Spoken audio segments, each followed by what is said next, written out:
Hello viewers, আসসালামু আলাইকুম। কেমন আছেন সবাই? আশা করি ভালো আছেন। আমিও আল্লাহর রহমতে অনেকটাই ভালো আছি।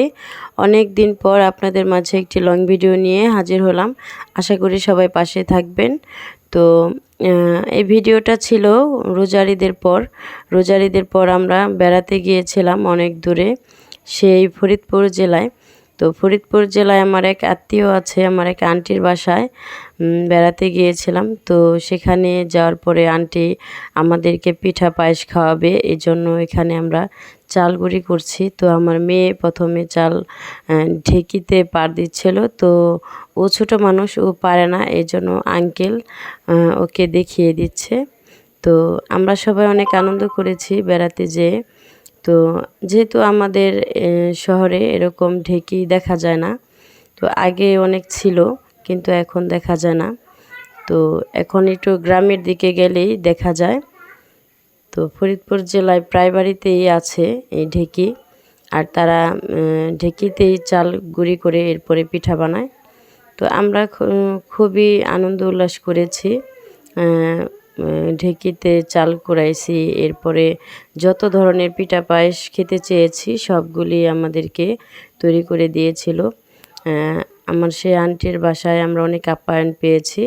তো এদিকে দেখুন আমি মুরগির রোস্ট কেটে নিয়েছি। আজকে মুরগির মাংস এবং মুরগির রোস্ট করা হবে, পোলাও রান্না করা হবে, সাথে চিতই পিঠাও হবে। তো এদিকে আমি রোস্টের মাংসটা আগে সুন্দর করে পরিষ্কার করে ধুয়ে নিচ্ছি। এরপরে রোস্ট আমি রান্না করব। তো সবাই বলে যে আমি নাকি পোলাও মাংসটা খুবই ভালো করে রান্না করতে পারি, এজন্য আমাকে দিয়ে রান্নাটা করিয়েছে। তো আমিও খুশি মনে রান্নাটা করেছি, যেহেতু আমিও রান্নাবান্না করতে পারি, এজন্য ভাবলাম যাই হোক তাদেরকে একটু সাথে সাথে হেল্প করি। তো এখানে দেখুন পটল ভাজি করতেছি, সাথে ডিমও ভাজি করব। ডিমের কোরমা করব না, শুধু সিদ্ধ করে তেলে ভেজে নেব, যেহেতু আইটেম অনেকগুলাই হবে এজন্য। তো এখানে আমি পটলটা ভেজে নিচ্ছি। এরপর দেখুন আমার ননদে পিঠা বানিয়ে আমার সামনে এনে দিল বল ধরে। আর এই পিঠাগুলি আমার ছেলে খেতে চেয়েছিল। মানে মোট কথা আমরা যা খেতে চেয়েছি তারা সাথে সাথে সেটাই তৈরি করে আমাদের সামনে দিয়েছে, খুবই আপ্যায়ন করেছে। তো আমার কাছে অনেক ভালো লেগেছে যে বেড়াতে আসলে যদি এরকম আপ্যায়ন না পাই তাহলে কিন্তু খারাপ লাগে, তাই না বলুন? কারণ বেড়াতে গেলে দুই পক্ষেরই খরচ হয় কম বেশি। যাদের বাসায় যাওয়া হয় তাদেরও কিন্তু মোটামুটি ভালো খরচ হয়, যারা বেড়াতে যায় তাদেরও খরচ হয়। কিন্তু এই খরচের মাঝখানে যদি একটু আনন্দ উল্লাস করা হয় আর একটু আপ্যায়ন পাওয়া যায় তাহলে কিন্তু খুবই ভালো লাগে। তো আমরা তো ভেবেছি আন্টির বাসায় প্রতি বছরই যাব। তো এই বছর বেড়ায় আসছি, আমার ছেলে মেয়েও খুবই খুশি, আমিও অনেক খুশি।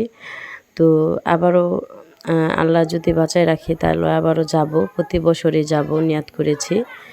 কারণ একটু দূরে ঘুরতে গেলে কিন্তু ভালো লাগে অনেক। তো এদিকে আমি রোস্টের মাংসগুলো ভেজে নিচ্ছি। আর এখানে সবই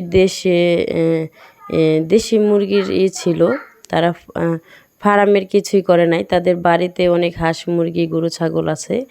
তো সেখান থেকে চীনা হাঁস জব করেছে। এই যে দেখুন এগুলি হলো চীনা হাঁসের মাংস। আর চীনা হাঁসের মাংসটা অনেক ঝাল করে রান্না করেছে, সাথে চিতই পিঠা। তো এগুলি আমার আন্টি রান্না করেছে। আন্টির হাতের চীনা হাঁসের মাংস, গরুর মাংস এগুলি কিন্তু অনেক মজা হয়, সে আবার একটু ঝাল করে রান্না করতে পারে। তো তরকারিটা অনেক লোভনীয় হয়েছিল, যেমন দেখতে তেমন খেতে, খুবই ভালো লেগেছে। আর চীনা হাঁসের মাংসটা কিন্তু এমনিতেও খেতে গরুর মাংসর মতোই মনে হয়। আর অন্য হাঁসের ভিতরে যেমন একটা গন্ধ কয়, কিন্তু চীনা হাঁসের ভিতরে কোনো গন্ধ কয় না। চীনা হাঁসের মাংসটা খাওয়া যায়, ভালোই লাগে। তো এখন আমি চিতই পিঠা দিয়ে মাংসটা খেয়ে নিলাম। এরপরে সাথে পোলাও রান্না করা হয়েছে, সেগুলিও খাবো এক এক করে।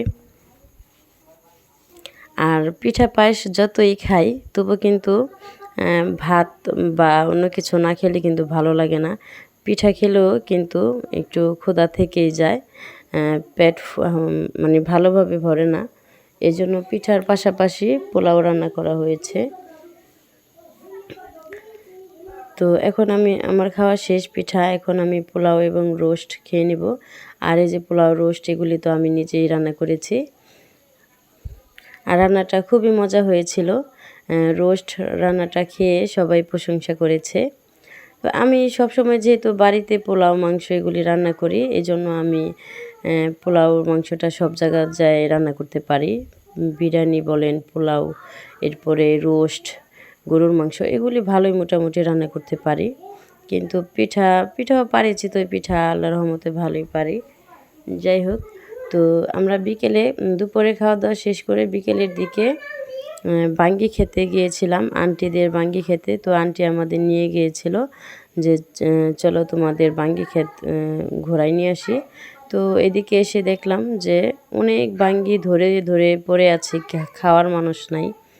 মানে তারা তো অনেক খাই করে, এজন্য তাদের নাই। তারা যেহেতু সবসময় দেখে, তাদেরও তো খাওয়ার ইচ্ছা নাই, তারা খায় না বেশি। এই যে দেখুন, এটাও এই যে নষ্ট হয়ে পড়ে আছে। এগুলি তারা আর কি খায় না, তাদের যেহেতু অনেক আছে এজন্য তারা খায় না। আর আমরা তো এগুলি পাই না, আমরা কিনে খাই।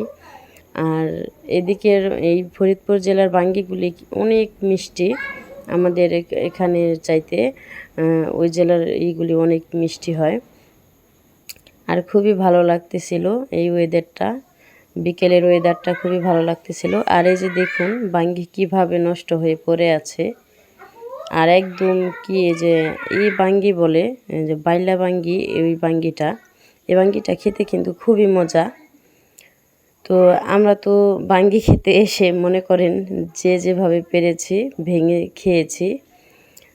তো আর আসার সময়ও আন্টি আমাদেরকে অনেকগুলো বাঙ্গি দিয়ে দিয়েছিল। আমরা বাসায় এসে তারপরে ওগুলি আস্তে আস্তে নরম হয়েছে, তারপরে খাইছি একটা একটা করে। তো তাদের মন মানসিকতা অনেক ভালো। তো তাদের মতো মানুষ হয় না, তারা কিন্তু আমাদের রক্তের কোনো না, কালেকশন না, এমনি হয়, মানে দূরসম্পর্কেরই আত্মীয়। তারপরও কিন্তু বোঝার কায়দা নাই যে আপনের চাইতেও অনেক আপ্যায়ন করেছে। সবসময় যে রক্তের আত্মীয় স্বজন হলেই তাদের কাছে সম্মান, ভালোবাসা, তারপরে আপ্যায়ন পাওয়া যায় এরকম কিন্তু না। কিছু সময় আপনের চাইতে অপররাও অনেক আপন মানুষের মতো আপ্যায়ন করে।